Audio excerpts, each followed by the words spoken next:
this now. Yeah, Go. All right. Arm those buzzers. One of our favorite segments on the Big Way is the celebrity segment called Not My Job. Yes. So we thought we'd flip it around, and this game is called That Was My Job. All right. This quiz is about the unusual and interesting jobs once held by some of your distinguished Wait Wait panelists. Oh my goodness. Okay. And as a hint, all the panelists will be talking about have appeared on your show at least 10 times. Okay. So hopefully you remember their names. No Simon Amstead. All right. If you get enough right, Allison Johnson of Claremont, Florida, will win a special Ask Me Another prize. Oh my gosh. Yes, you're playing for someone. This is a very high-pressure situation. You know, one of the things we do on our show, which is different from your show, is we ask very easy questions. Yeah. And we do that so people can know them and feel good about themselves. Yeah. Well, like you said, they are different shows. They are. So,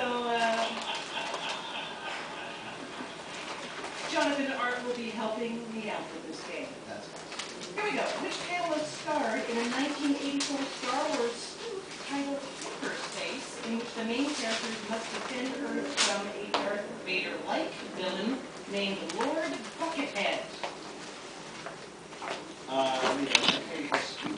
A Star Wars spoof Okay. titled Hyperspace. Hyperspace. You're right, though. This went straight to IMDb. I don't know. This hasn't come up.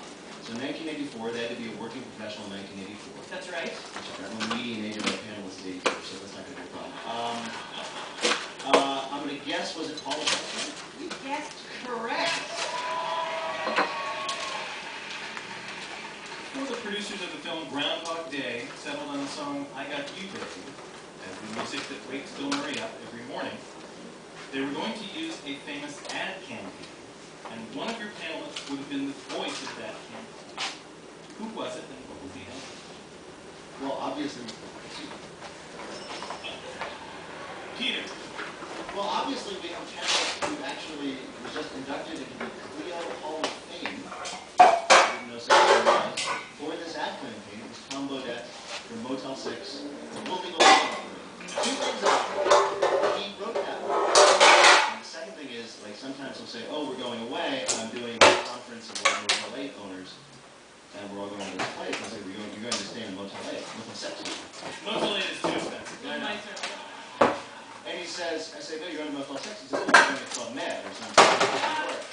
And they say, really, you Motel 6 executives, and you're going to Club Med or whatever it is for your convention, they'll say, we're a budget motel chain. We're not idiots. Yeah.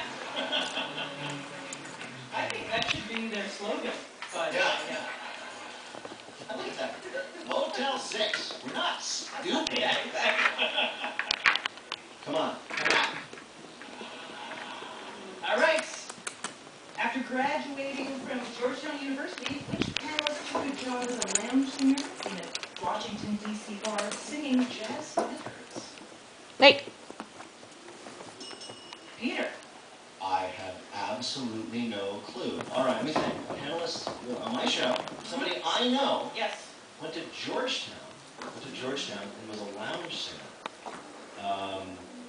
Would you like Yes, please. As an advice columnist for a signature Oh, song, might be of course. someone to watch over me. Yes, that's very good. It must be Amy Dickinson. Amy? Amy Dickinson is